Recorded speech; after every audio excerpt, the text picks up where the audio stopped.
layer channel in FL Studio allows you to build sounds utilizing multiple sound sources all triggered from a single channel in the step sequencer.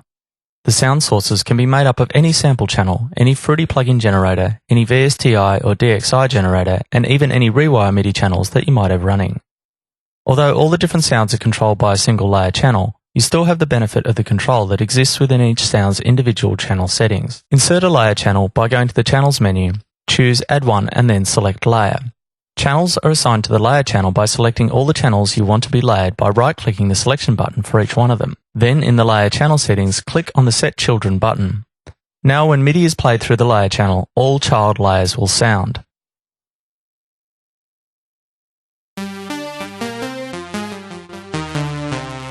You can also record MIDI sequences into the layer channel, and these will play back in your project.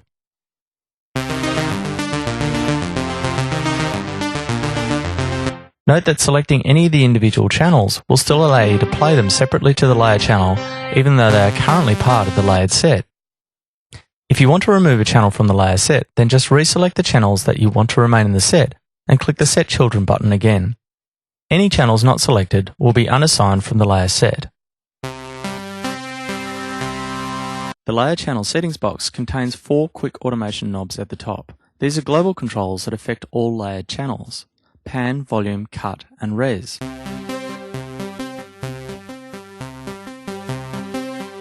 Note that these, along with the crossfade function which I'll be talking about shortly, only affect channels that contain any of FL Studio's inbuilt generators. If you use any third-party VSTi or DXi plugins, they will have no effect. Pan will adjust the stereo spectrum of the layered sound. Vol will alter the volume by up to 200%. This allows you to mix the individual sounds to taste and then adjust the volume globally with lots of headroom. Cut affects the cutoff frequency of the filter, and res the resonance. The great thing about these global controls is that they make automation of the individual components much easier, as you only have to automate one parameter as opposed to automating as many as you have layered channels.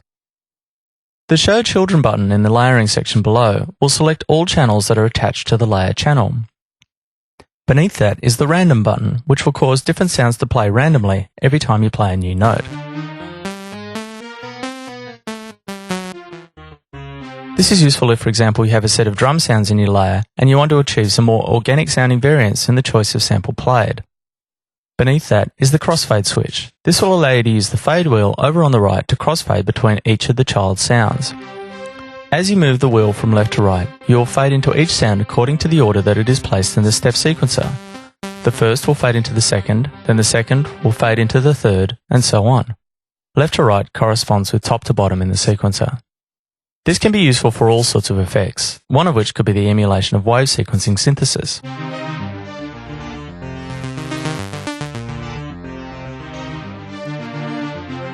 You could also use it to fade between different drum sounds, for example hi-hats moving from closed hi-hat sounds to progressively more open sounds. You'll probably get the best results of this if you link the fade control to a knob or a slider on your MIDI controller, for example the modulation wheel.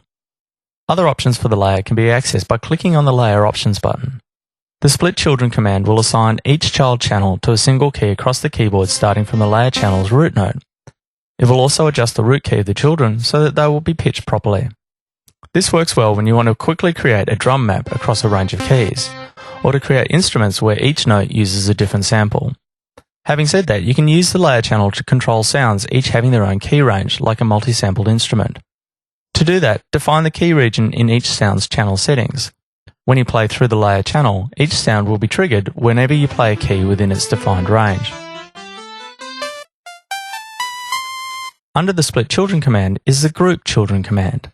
Selecting this will place all child channels into their own group that can be accessed from the channel display filter at the bottom of the step sequencer window.